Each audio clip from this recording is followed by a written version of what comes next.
Welcome back to our farmhouse kitchen. Today, I'm going to be making rhubarb butter.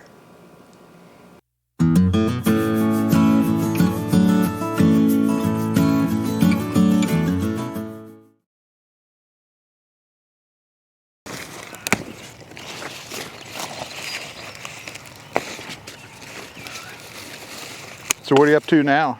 Picking rhubarb. Well, I can see that, but why? I am going to make rhubarb butter today. I don't think I've ever had rhubarb butter. Neither have I. So you just had a hankering for it? Well, I have a lot of rhubarb, and I don't know if you can tell, it's kind of hazy. There's a lot of wildfires up in Canada, and the smoke is drifting clear down here to Mechanicsburg, Pennsylvania. So they say the air quality is pretty unhealthy, so I figure it's a good day to do something inside. I have rhubarb. I want to try it. It sounds interesting. Nice.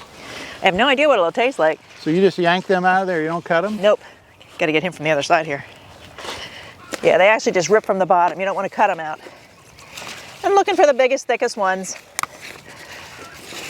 Well, it looks like you already got a pile of them here. Yep, that was from the plant on the other side. It has a little bit more than this one, but this one has some, so I want to get them. Oh. Ooh, your berries are looking good. Do you see there's one red raspberry ripe? Oh, I see that. It's one rogue, because the others aren't ready. I mean, it's like early. That is bizarre. Just one of them got ripe. Yeah, I see. That's kind of weird. Okay, well that looks like a good pile. Yeah. You pick it, and then you have to cut off the leaves. The leaves of rhubarb are actually poisonous. So you got to get them off of there. So if I see them on my plate, I know that I've probably done something wrong. You're in trouble. So we'll get these in, get them cleaned up, chopped up, and start cooking.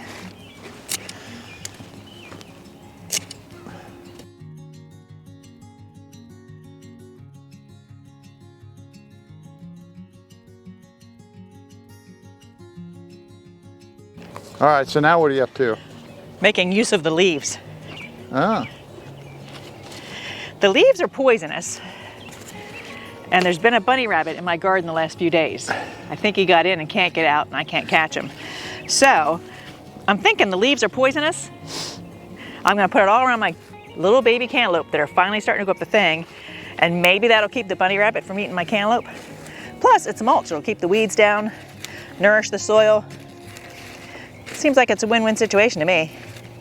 They'd be compost anyway. They might as well compost right here. Makes sense to me. Maybe they'll protect my cantaloupe from that bad webbit. Now time to make rhubarb butter. All right, I got the rhubarb picked. Now I got to get it cleaned up, chopped up, and ready to start cooking.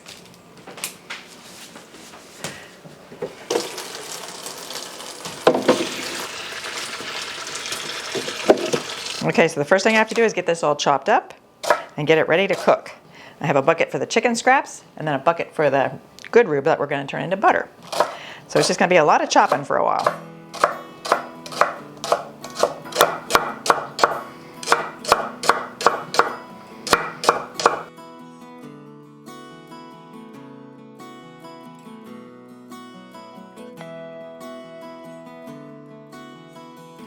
All right, it's all chopped up, and I'm getting ready to cook it. Now I got this recipe off Pinterest, and I'll post a link below in the description so you can find the recipe.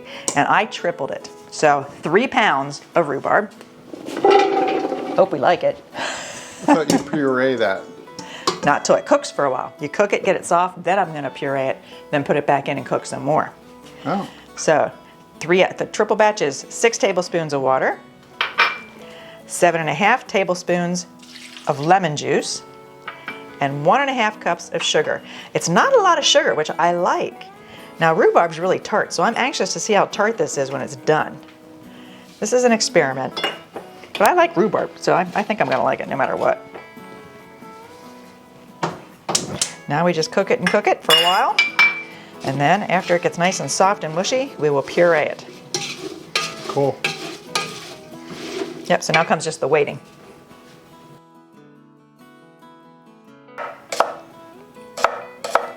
So what are you doing now? You have some left over. Yeah, I have this left over, so I might as well do something with it. I'm thinking I'm going to make a rhubarb crisp for dessert tonight. Sound good? Good. What that gets me thinking, what else is for dinner? Not a clue. This isn't the first time this has happened where I know what's for dessert and I don't know what's for dinner. How about French onion soup? Sound good to you? Yeah, you have some down in your larder, right? I have some that I can from the Ball Canning Book, and it is really good. If you've never canned their French onion soup, do it. And it's very easy to fix then. You just heat it up, put some cheese and bread on top, broil it, dinner. So Awesome. now I'm hungry.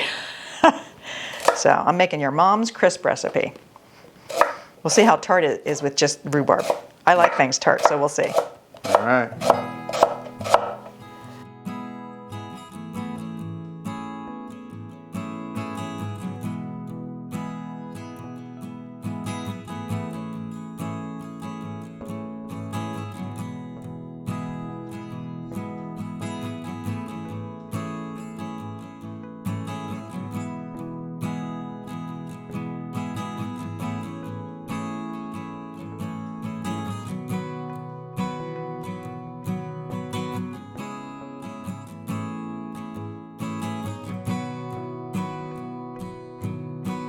All right, so the rhubarb is nice and mushy.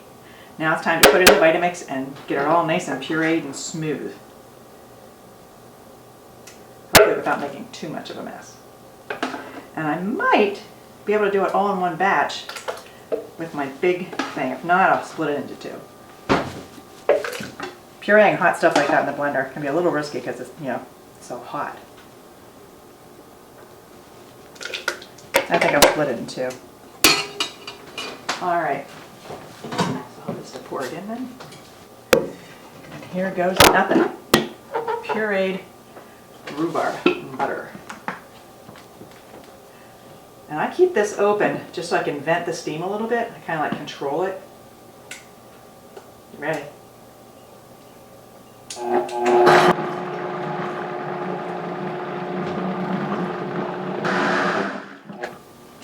Yeah, it's smooth.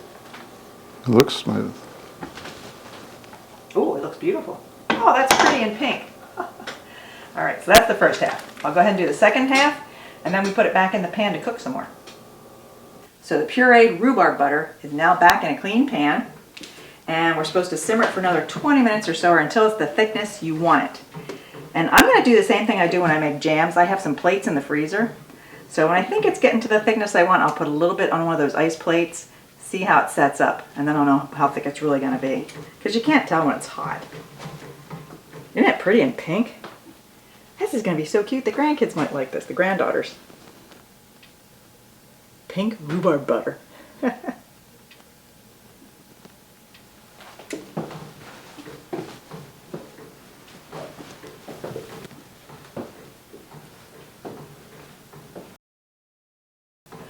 I almost forgot the coolest part of the recipe. This is what caught my attention.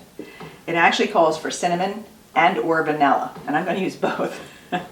I like both. Now the original recipe called for 1/4. I'm doing triple, so 3/4 of a teaspoon of cinnamon. 1, 2, 3. And it calls for the vanilla beans of the seeds of 1 vanilla bean. I don't have that, so I'm just going to put like a half a teaspoon of vanilla in here. So this is probably personal preference, just how you want it to taste. I think I also saw a recipe with cardamom in it. So here you could get creative how you want your rhubarb butter to taste. But it'll be interesting. Now I just have to stir and cook till it gets thick. All right, it was just about 20 minutes exactly. Look, nice and thick.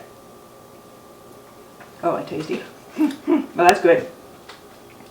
Oh, that's really good. What is that plate? It's a cold plate that I'd stuck in the freezer. That's the way you see if jams or butters are ready. You take it out of the freezer, put the jam on, stick it back in the freezer for a minute, and it kind of basically makes it set real fast so you can see what thickness it's going to be when it's done. So that gives you a pretty good idea. When you run your finger through it and it doesn't go back together, it's usually pretty good, especially for jams. And I don't want this butter like super thick, just nice spreadable consistency. And I think that's what I got. So now I have no idea how many half pints this will make. I can't wait for the granddaughters to see this. It's pink.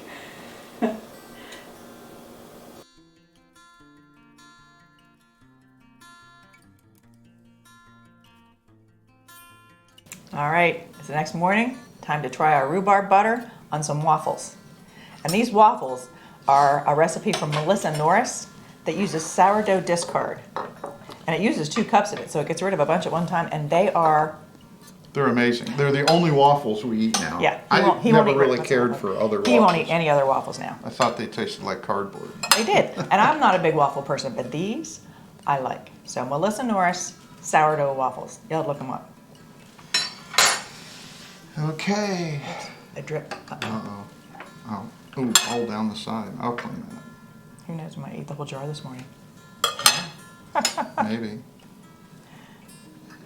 Almost looks like baby food there. It does kind of. Pink baby food. It has that consistency. Mm-hmm. It's thicker than I thought it would be. Well, I wanted it to be thick enough, like jam, that would kind of stay, but not too thick. Okay. You ready? No. You're always waiting on me. I am. Okay, now I'm ready.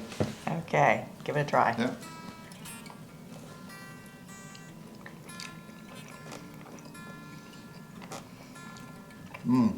It's not as tart as I expected. No. It's more complex than just the rhubarb sauce that I've had. Yeah, it's very good. It doesn't call for very much sugar. I mean, it was 6 No. cups of rhubarb, only 1.5 cups of sugar. No, it was more than 6 cups. So what are the other 3 flavors pounds. you put in there? It was just vanilla and cinnamon. Okay. But it's very good. It's a lot smoother. It's not as sweet as I was anticipating. See, it's not as tart as I was anticipating. I was kind of hoping it I would be mean, tartar. yeah, I'm sorry. Tart. Yeah. I give it a thumbs up. Excellent. Yeah. You give it a thumbs up too? I do. I do. Well, good. Well, there's more rhubarb out there, so who knows what else I'll be making rhubarb. So thanks for joining us as we made rhubarb butter. Have a good day, and we'll see you in the next video. Bye-bye. Bye-bye.